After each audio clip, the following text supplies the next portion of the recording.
My name is John. I'm 30 years old. The leather of the chair creaked softly under my weight.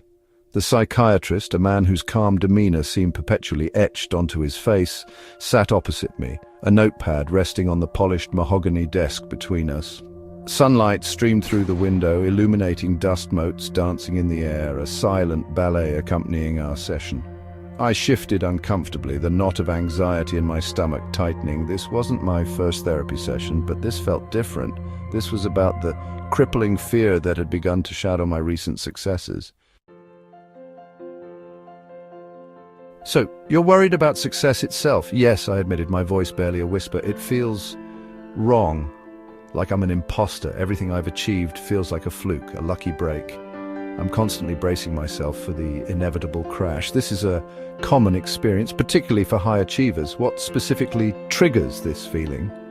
"Everything," I replied, a bitter laugh escaping me. "The promotion I received last month, the positive feedback from my latest project, even the compliments from colleagues. It all feels undeserved. I'm waiting for someone to discover the real me, the incompetent fraud beneath it all."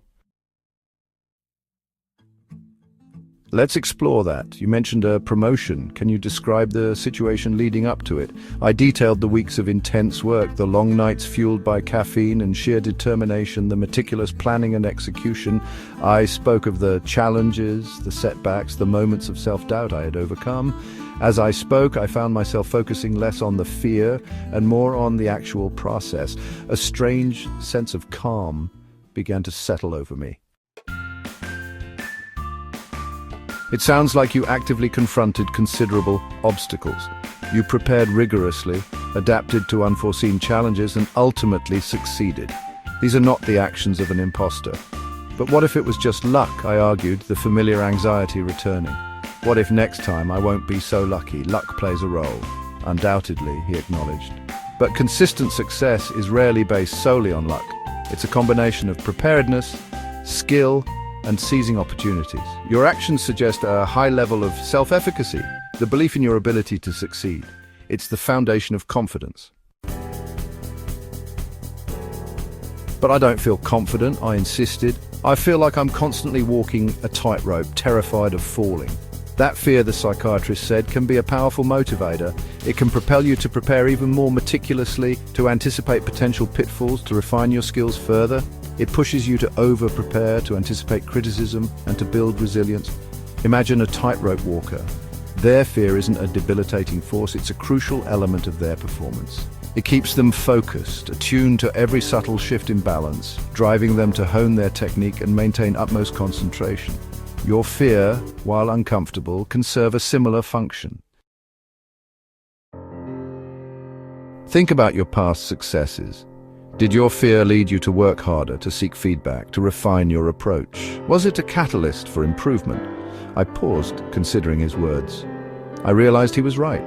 My fear had often driven me to push myself harder, to study longer, to seek out mentorship. It was a catalyst for growth, albeit a painful one. "What about the fear of criticism?" he asked. "How does that manifest itself?" "It makes me second-guess everything," I confessed. "I overanalyze feedback, focusing on the negative aspects and ignoring the positive. It creates a cycle of self-doubt and anxiety." "But," the psychiatrist pointed out, "criticism, when constructive, is a valuable tool for improvement. Your fear of criticism can be channeled into a proactive strategy, seeking feedback early and often, building a support network of trusted colleagues who can offer honest perspectives. For your next project, identify potential areas of criticism beforehand.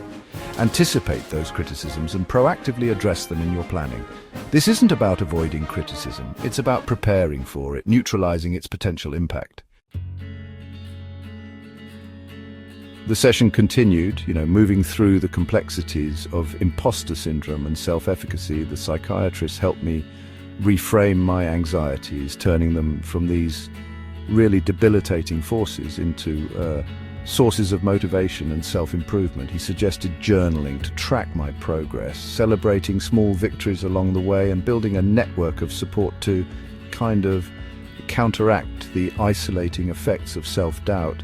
Leaving his office, the sunlight felt less harsh, the weight in my stomach lighter. The fear remained, but it felt different. It still buzzed beneath the surface, but instead of paralyzing me, it felt like a sharp, insistent prod, urging me to prepare, to anticipate, to refine. Over the following weeks, I implemented the psychiatrist's suggestions. I started a journal, diligently documenting my progress on a new project, noting both successes and areas for improvement. I actively sought feedback, not shying away from potential criticism, but embracing it as an opportunity for growth. The tightrope still existed, but I started to feel a shift in my balance. My fear, once a constant threat, now felt more like a companion, a sharp reminder to stay focused, to maintain my concentration, to keep moving forward. It wasn't gone, but it was no longer the primary narrative. The narrative was about pushing myself further, about exploring my potential, even as the fear whispered its anxieties in my ear. The fear didn't disappear entirely, it transformed, it fueled my drive, and that, I realized, was the key. Success was no longer a terrifying precipice, but a challenging climb, one I was increasingly prepared to tackle. The fear, far from debilitating, had become a catalyst for growth, a potent engine driving me toward an ever-expanding future. The climb itself was rewarding, the view from the top almost an afterthought, a pleasant bonus to the exhilaration of the journey. As I continue forward, I know there will be more hills to climb, but now I welcome each step, hopeful, resilient, and ready for whatever comes next. This is just the beginning.